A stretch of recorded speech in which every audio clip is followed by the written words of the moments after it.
তখনই তার বিরুদ্ধে ব্যবস্থা নেওয়া উচিত ছিল, তখন ব্যবস্থা নেয়নি। তখন সীতারাম কেশরী সোনিয়া গান্ধী বলেছেন বাবা বাঁচা করে থাক থাক, যাস না যাস না। আর তখন যেহেতু কংগ্রেসের বিরুদ্ধে মানুষের গায়ে বেরোলো, যুক্তফ্রন্ট সরকার হলো, জ্যোতি বসু, হরকিষাণ সিং সুরজিৎ, দেবেগৌড়া গুজরাটে সরকার করলেন।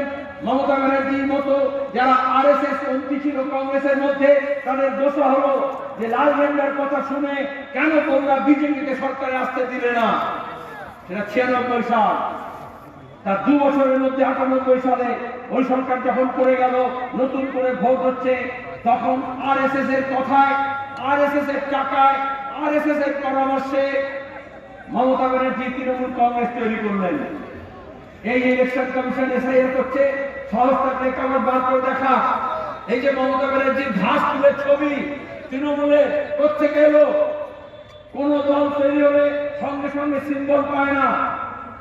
মমতা ব্যানার্জির দল 98-এ তৈরি হলো, আর নির্বাচনে 99-এ ইলেকশন কমিশন তাকে ঘাস তুল দিল।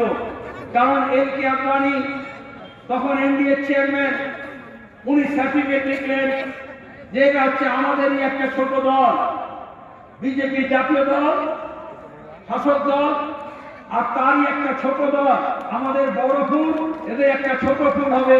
এই সার্টিফিকেট চিঠি লিখে দিলেন অজিত পাজা, তৎকালীন মন্ত্রী, এই তৃণমূলের সভাপতি, তিনি গিয়ে ইলেকশন কমিশনে জমা দিলেন। তবে ঘাস তুল হলো। কেন ঘাস তুল হলো? ছোট ছোট বাচ্চাদের শেখায় না, খাতায় যখন অ আ ক খ লিখতে শেখায়, আঁকতে শেখায়, আঁকিবুকি করতে শেখায়, ড্রয়িং বুকে কি করে অভ্যাস করায়, হাতের লেখা প্র্যাকটিস করায়। তাহলে আমাদের এখানে আমরা বললাম বাংলার মাটি দুর্জয় ঘাটি, এখানে এত সহজে কমল ফুল ফুলবে না। সুতরাং প্র্যাকটিস করানোর জন্য প্র্যাকটিস খাতায় তৃণমূল ওই ছোট ফুল আঁকতে শেখালো, বললো চুপচাপ ফুলে ছাপ। যারা বয়স্ক আমরা জানেন, এখানে মুর্শিদাবাদে একটু পরে এসছে তৃণমূল, যেমন কংগ্রেসের লোকজন দল বদল করে সব গেল, আর অন্য সব গেল। কিন্তু প্রথমে যখন স্লোগান হলো, মনে থাকে যেন স্লোগানটা ছিল না, চুপচাপ ফুলে ছাপ। তার মানে ফুলের অভ্যাসটা করানো হলো। দ্বন্দ্ব নেই, চিনতে পারবেন না আপনার কোনটা অন্য কোনো ফুল হয়ে যায়। এদের তো দুর্গন্ধ ছাড়া গন্ধ নেই, সুতরাং এদেরকে শুধুমাত্র হচ্ছে ছাপ দিয়ে বোঝাই যায়। এখন মমতা ব্যানার্জি বলছেন কালকে অমিত শাহ কয়লা পাচার, গরু পাচারের টাকা খায়, হাওয়ালায় টাকা পাঠায়, আমি সব জানি, আমার পেন ড্রাইভে আছে। আচ্ছা, একজন মুখ্যমন্ত্রী তিনি কত জানেন তাকে আমরা পরীক্ষা নিচ্ছি? হ্যাঁ, সত্যি কথা বলছেন। কিন্তু বাপের বেটি হলে বিজেপির নেতারা যে অপরাধ করছে তার বিরুদ্ধে ব্যবস্থা নিচ্ছেন না কেন? আবার অমিত শাহ বলবে অভিষেক ব্যানার্জি, মমতা ব্যানার্জি শিক্ষক নিয়োগের দুর্নীতি, কয়লা পাচার, গরু পাচার, এসব যা সোনা পাচার, বালি পাচার, এই সব আমরা জানি। তার মানে এদেরকে বলি জ্ঞান পাপী। সব জানে কিন্তু কোনো ব্যবস্থা নেবে না। কেন নেবে না? এটা একটা ল্যাটিন ভাষায় একটা কথা আছে, কুইক প্রো কো। এমনি বলে না, তুমি আমাকে নষ্ট করবে, আমি তোমাকে নষ্ট করবো। তাহলে দুজনের চোর, এ বলছে আমি তোমাকে সাধু বলবো, আর তুমি বলবে আমাকে সাধু বলবো। এই করে দুজনে ধর্মাশ্রিত রাজনীতি করছে। ধর্মের আবরণ হয়ে গেলে, ধর্মের পোশাক পরে নিলে, তখন কেউ আর আসল অপরাধের কথা বলে না। এখানে ধর্ম নয়, যদি ধর্ম হতো তাহলে লাল কৃষ্ণ আদবানি এখন রোজ রাম মন্দিরে গিয়ে, অযোধ্যায় গিয়ে পুজো দিতেন, আর ওখানে বসে রাখতেন। তাহলে রাম মন্দিরকে উনি ব্যবহার করেছেন রাজনীতির জন্য, প্রধানমন্ত্রী হওয়ার জন্য, হলেন না। কিন্তু এখন আর কোনদিন আদবানি যাচ্ছে রাম মন্দিরে, এখানে যেমন বিশ্বাসে লোকেরা যায় মাজারে, মসজিদে, মন্দিরে, সেরকম যাচ্ছে না। বরঞ্চ ওই রাম মন্দির হবে বলে যে হাওয়া হুজুম পেয়েছিল, তখন এই রথযাত্রার সময় অনেক লোক শ্রীকৃষ্ণ, রাম, তলোয়ার, ত্রিশূল, রথ এরকম সব চাঁদির বানিয়ে দিয়েছিল। আমি পার্লামেন্টে বলেছি, আজকে না, তখন আদবানির বউ সেগুলোকে গলিয়ে চামচ, ছুরি, কাঁটা বানিয়েছিল চাঁদি। তবে তাদের কাছে এটা ধর্মবিশ্বাস ছিল না। তাহলে রামের মূর্তি, সীতার মূর্তি ওগুলো গলিয়ে ওটাকে দিয়ে তাহলে কাঁটা চামচ আর ছুরি চামচ করা যেত না। এইটাই হচ্ছে ধর্মকে ব্যবহার আর আসল উদ্দেশ্য।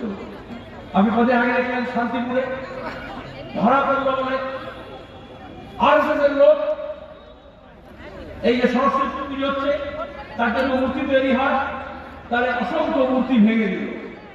আর অন্যদিকে একেবারে ভিডিও করার ছবি রেডি আছে, গোটা দেশে ছড়িয়ে দেবে যে দেখো কিরকম মুসলমানরা মূর্তি ভাঙলো। কিন্তু যেহেতু ধরা পড়ে গেল তাও প্রচার করছে নির্লজ্জের মতো। এইভাবে মসজিদের গায়ে একটা রক্তের দাগ বা মাজারের গায়ে আর তারপরে প্রচার হবে দেখো ওটা শুয়োরে, তারপরে দাঙ্গা পরিস্থিতি হবে। মন্দিরের গায়ে একটা রক্তের দাগ বা একটা চামড়া বা একটা হাড়ের টুকরো, অমনি বলা হবে দেখো ওটা গরু। আচ্ছা, কারো যদি ম্যালেরিয়া হয় তার রক্ত পরীক্ষা করে রিপোর্ট করতে করতে করোনা তো আরো দিন লাগে, রিপোর্ট করতে 2-3 দিন লেগে যায়।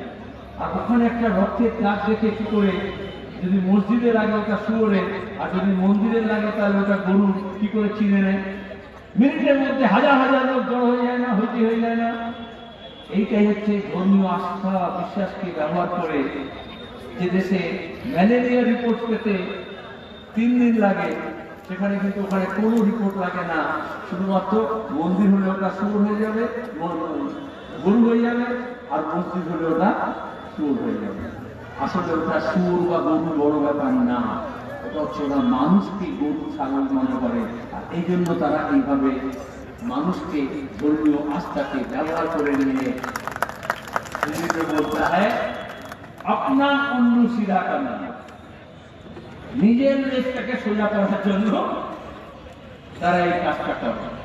আমরা কমিউনিস্ট পার্টির লোকেরা খোলাখুলি বলি, কারণ ধর্ম বিশ্বাস নিজের ধর্ম তার পেতাবে, ধর্ম তার বিশ্বাসে, ধর্ম তার পার্বণে, ধর্ম তার ব্রতে, ধর্ম তার উপাসক এবং উপাস্যের মধ্যে যে সম্পর্ক তার মধ্যে, ভোটের মধ্যে না, রাজনীতির মধ্যে না। আর এটা যখন বলি গোটা রাজ্য জুড়ে এই আবেগ ব্যবহার করার চেষ্টা করা হচ্ছে।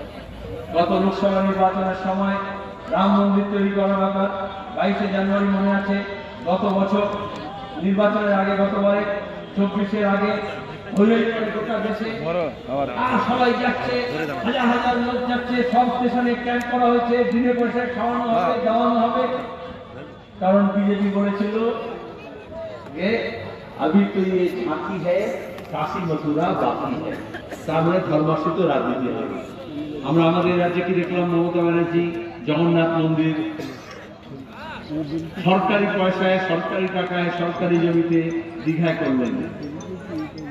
আচ্ছা, এবার যেহেতু ওটা উড়িষ্যা, মেদিনীপুর কাছাকাছি, জগন্নাথের অনেক বেশি ভক্ত আছে, কিন্তু ওটাতে তো উত্তরবঙ্গের ভোট হবে না। বললেন তাহলে উত্তরবঙ্গে আরেকটা করতে হবে, মহাকাল মন্দির, কারণ ওখানে উত্তরবঙ্গের লোকেরা মহাকাল মানে।